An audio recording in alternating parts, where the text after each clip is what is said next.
Fala galera, vamos acompanhar o debate aqui do clássico Vasco e Flamengo, goleada histórica do Flamengo, 6-1 na equipe do Vasco, o Vasco que abriu o placar, mas viu seu rival fazendo 6 gols, né? E o Vasco se afunda no Campeonato Brasileiro na estreia do Álvaro Pacheco. O Vasco toma uma goleada dessa, né? O técnico até que dá até aquela desanimada, né? O cara chega com aquela expectativa, né, de fazer um bom clássico, mas quando ele vê a realidade em campo é um pouquinho diferente. A equipe do Vasco não jogou bem hoje. Poderia ter perdido, poderia, mas não com um placar desse tão elástico, né? Isso mostra que o time do Flamengo foi superior e foi mais efetivo. O Vasco teve jogador expulso também, que na minha opinião essa expulsão atrapalhou também. O Vasco com menos um jogador, eu acredito que a goleada não seria tão grande assim, né? Mas o Flamengo jogou muito bem, conseguiu fazer os gols, principalmente o Cebolinha. O Cebolinha jogou muita bola hoje nesse time do Flamengo. Vamos acompanhar as últimas informações do clássico Vasco e Flamengo. Aqui comigo, Fernando Campos, também André Donk e Zinho, por quem eu começo para falar pra gente bastante sobre este jogo, que começa com essa bela virada, esse belo voleio do Verratti, mas depois, Zinho, foi um atropelo rubro-negro. Boa noite, Zinho. Boa noite, Bruno. Um abraço para você, pro Donk, pro Fernando Campos, fã de esporte. Sem dúvida, um jogo que começa parecendo que ia ter um equilíbrio de um Vasco com 3 zagueiros, com uma forte marcação, sem dar espaço para o Flamengo e para jogar num contra-ataque, né? Para encaixar um contra-ataque no Ryan, para um Verratti, né? Para estar dentro da área, com presença de área. Foi como ele fez o gol. Com o Payet sendo o articulador, mas era um Vasco com uma proposta bem definida, tirar os espaços do Flamengo. Até esse momento aí que sai o gol do Everton Cebolinha, esse jogo tá truncado, tá difícil. O Flamengo tinha posse de bola, o Flamengo tinha o domínio do jogo, era quem tinha mais proposta de jogo, que buscava ser mais ofensivo, mas sem infiltrar, sem entrar, sem criar grande chance. Sai o gol. O Cebolinha em 2 lances resolve, né? Ele faz o gol e faz essa jogadaça pro gol do Pedro, para uma defesa do Vasco que tinha 3 zagueiros, tomar o gol do centroavante, o centroavante fazendo um gol de peito, né? Muito livre. Tem a jogada individual, tem o Flamengo, tem jogadores decisivos e o jogo mostrou isso, mas depois desse gol é um atropelo. É um Vasco que não consegue mais criar, sentir o golpe. E o Flamengo cresceu, teve moral, a confiança aumenta. De um Davi Luiz que não tinha feito gol, faz esse gol aí, faz o 3-1, fez um bom jogo o Davi Luiz também. Aí o Flamengo com seu repertório domina, foi 6. Com todo respeito ao Vasco gigante, era para ser mais. Poderia ter sido mais, né? Até aquela rapaziada que é meio... não gosta muito do trabalho do time do Flamengo comandado pelo Tite. Tem gente que fala, esse Tite é retranqueiro, hein? Pô, era pra ser de 10, pô, só foi de 6. Brincadeiras à parte, mas o Flamengo produziu. O Flamengo produziu para isso, atropelou, aí o jogo leve, solto. Como diz o meu parceiro Branco, o Bruno Vicari, Branco, nosso lateral do Tetra. Opa. Jogar ganhando é uma maravilha, né? Você jogar com 3, 4, 5. Aí tudo dá certo, é calcanhar, é toque de bola, é qualidade. E o Vasco ainda com um jogador a menos, né? É expulso o João Vitor, não tinha jeito ali, uma entrada criminosa ali, poderia ter sido pior, né? Uma lesão mais grave no De La Cruz, ainda bem que não foi, mas foi expulso merecidamente. O Flamengo passeou, o Arrascaeta, né, maestro, dando esse passe para o Bruno Henrique, que é o time que ele mais faz gol aí, né? Os times do Rio, assim, o clássico é em cima do Vasco. E aí o Gabigol, que tem essa mistura, uma minoria vaiou o Gabigol, mas quando o Gabigol entrou, eu estava aqui assistindo o jogo com meu sobrinho, eu falei, vai fazer gol. O cara é predestinado, é eliminado, vai sobrar uma bola e vai fazer gol. E é bom para que o Gabigol se recupere, que esse carinho volte. Uma parte não vibrou, teve um pouquinho de apupo, mas a maioria vibrou com o gol do Gabigol. O Tite acertadamente está fazendo esse trabalho, colocando aos poucos, a ponto de alguns torcedores já até ficar, o Gabigol não vai entrar? Que hora que ele vai entrar para ver como é que vai ser? Todo mundo nessa expectativa.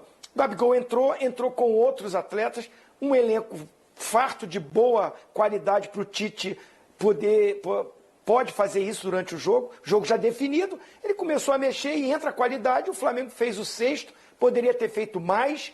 Foi uma vitória para mostrar que o Flamengo está aí, é esse time que tem tudo para, na temporada, conquistar, precisa manter esse nível, ter essa regularidade, e hoje realmente foi um atropelo. Foi um atropelo e um placar tenístico, 6-1, não foi, Dom? Verdade. É? Quem ligou, pus no Roland Garros? Não, colocou no Maracanã mesmo. Foi 6-1, então, do Flamengo em cima do Vasco. Com essa vitória e com as outras partidas encerradas, outras 2 também encerradas, tá? O empate entre Atlético Mineiro e Bahia, 1-1. A gente já vai ver os gols. E também a vitória do Palmeiras no finalzinho em cima do Criciúma por 2-1. Então, assim, Flamengo e Bahia dividem a liderança da competição. Flamengo líder nos critérios de desempate. Os 2 clubes têm 14 pontos. Fernando Campos, que atropelo, hein? Porque foram 6 gols, mas 30 finalizações rubro-negras. 30. A 2. 30-2. A 2. Ainda teve isso, né? Diferença de fato abissal, né? Boa noite, Boa Bruno, noite. Zinho, Donk, né? Fã de esporte está aqui com a gente. O Flamengo acaba de fazer história no Maracanã. Né? Sua maior goleada na história do Clássico. Dentro do Campeonato Brasileiro, a maior goleada da história desse Clássico, tão pesado, né? Que move milhões de torcedores por todo o Brasil. E o Flamengo hoje, além de uma atuação de altíssimo nível, a gente viu um caso de submissão dentro do jogo. O Vasco sente muito a reação do Flamengo. O Flamengo mostra sua força ao ter essa capacidade de retomar as rédeas da partida e mostrar o seu poder ofensivo. E após a virada, e aí você tem muitas falhas pelo lado do Vasco, dentro dessa virada, o gol que o Pedro faz, toda a facilidade, a falta de agressividade que o Vasco teve para deixar o Cebolinha jogar, a falta de organização até de posicionamento. Tudo bem que o técnico está chegando, uma estreia para ser esquecida ali pelo Álvaro Pacheco. Já vai vir com esse selo, com esse peso muito grande pelo lado do Vasco. Mas o Flamengo tem muito mérito. O Flamengo jogando solto, o Flamengo ele vem crescendo muito nas últimas partidas. Tirando aquele jogo contra o Amazonas, que foi abaixo, você tinha um gramado ruim, você tinha um time um pouco mais relaxado até para uma vaga bem encaminhada. E pela superioridade que tem, a gente tem visto o Flamengo foi muito bem contra o Corinthians, foi muito bem contra o Bolívar, foi bem contra o Milionários, pisou um pouquinho ali no freio, depois que construiu esse resultado. E hoje a gente viu a melhor apresentação do Flamengo na temporada, mas disparada. Disparada. O time todo muito concentrado, o Vasco até inicia bem o jogo, mas depois disso, o Flamengo construiu para aplicar mais do que 6-1. O Arrascaeta, a melhor atuação dele no ano, jogador que estava mal e teve muito espaço hoje também para colocar todo o talento que ele tem. O Vasco deu muito espaço para quem não pode ter espaço. Cebolinha jogando demais.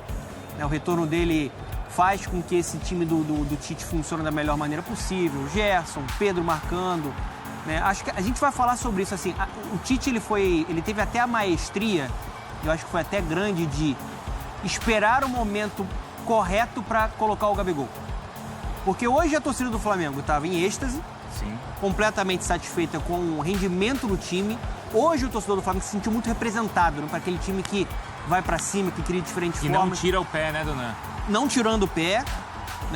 O ambiente estava muito favorável pro retorno do Gabigol. Dificilmente ele seria xingado, ele teria um clássico tipo de... dificilmente, por maior que seja a bronca. Sim, com uma goleada a seu favor, ele voltando a fazer um gol importante, eu acho que mostra muito da capacidade e do potencial desse Flamengo, que é um time que vem crescendo.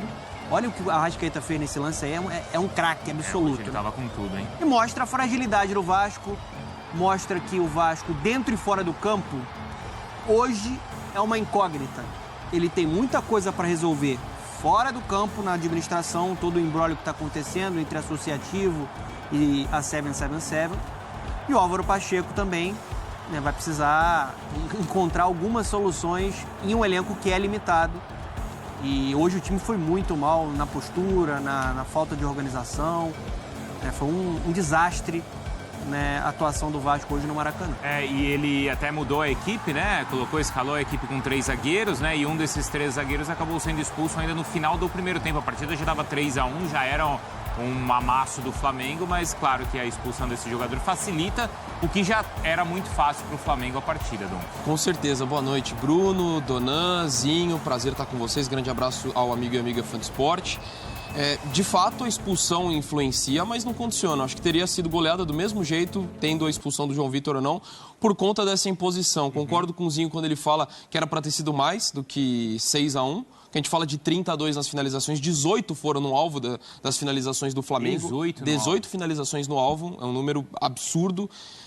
E eu queria muito destacar justamente a postura do Flamengo, que em nenhum momento passou a administrar o jogo. Talvez ali na reta final, mas faz um 3-1 e continua em cima, mostrando agressividade, mostrando o talento que essa equipe tem demonstrado. Também acho que vem de uma sequência que é mais do que os resultados, a sequência de vitórias, as atuações do Flamengo têm sido consistentes. O torcedor é exigente, com razão, e acho que ele está recebendo isso de volta, com nível altíssimo de todo o seu elenco. Acho que hoje a gente vai falar de muitos jogadores que se destacaram. Ainda acho que Cebolinha, Arrascaeta foram os a mais, embora a gente vá falar do Pedro, do De La Cruz, todo mundo fez. Do Vasco é curioso porque a gente olha os 10 primeiros minutos e parecia que o jogo seria totalmente diferente. Estava bem ajustado no começo ali, as linhas bem postadas com essa linha de 3 zagueiros, né, se fechando com 5-4-1. E algo que parece o que já fazia o Álvaro Pacheco em Portugal. Um time sendo vertical, tanto que a outra finalização do Vasco é um lançamento do Maicon, buscando o Ryan de forma bem direta. E tem aquela ainda que o Verratti chega um pouquinho atrasado. Também. Fura, né? Então, assim, deu para ver um Vasco que, lógico, é muito cedo o primeiro jogo, é um peso que ele vai ter, mas é só um jogo, não dá para também... Galera, eu concordo, né? O primeiro jogo ainda do técnico, o Álvaro Pacheco, então o torcedor não adianta criticar o cara por um jogo desse, né? Na minha opinião, é um jogo que, na minha opinião, assim, o Vasco tem um elenco inferior ao Flamengo, mas, assim, é uma goleada feia. Isso mostra que o Vasco não consegue montar um time competitivo, não consegue montar um time para poder, no mínimo, aí fazer frente contra o Flamengo, né? E pelo jeito que tá, parece que o Vasco tende a brigar pela parte de baixo da tabela de classificação. A gente vai ver nos próximos jogos se o Vasco vai conseguir retomar as vitórias. Se não vir as vitórias, o Vasco vai ficar nessa situação, né? E o Associativo vai ter que arrumar alguma coisa nessa próxima janela, alguma contratação, alguma coisa para poder fazer esse Vasco ser competitivo, porque eu vou falar, somente o técnico não vai ser suficiente para poder fazer esse time do Vasco ser competitivo, ainda mais você levar uma goleada dessa contra o seu maior rival, né? É uma goleada histórica, é muitos gols, na minha opinião, 6-1 é muita coisa, né? Então vamos aguardar aí, né, os próximos passos do Vasco. Já o Flamengo fazendo o seu melhor jogo na temporada, na minha opinião, o Flamengo jogando muito bem, porque parecia até que não era o Tite o técnico do Flamengo, porque geralmente com o Tite o Flamengo faz 1 ou 2 gols, é um Flamengo que se recolhe, e hoje o Flamengo fez tentou fazer o segundo, o terceiro, o quarto, o quinto. O Flamengo tentou o tempo todo buscar mais gols. Isso daí, na minha opinião, foi positivo, porque geralmente o time do Tite não trabalha dessa forma, né? O time que joga mais um pouco fechadinho, faz 1, 2 gols, fica só esperando na defesa, né? E hoje foi um pouco diferente. O Flamengo jogou desse jeito. Eu acho que o Flamengo jogar desse jeito nos próximos jogos, o Flamengo tende a ser muito melhor, ainda mais agora que vai chegar a fase em agosto, né, a fase de mata-mata da Libertadores. Então o Flamengo precisa crescer de produção, e o Campeonato Brasileiro também agora que vai ter a Copa América, o Flamengo vai perder muitos jogadores e o Tite vai precisar de todos os jogadores possíveis para poder fazer esse Flamengo voltar a ser um time aí que brigue por título de Campeonato Brasileiro.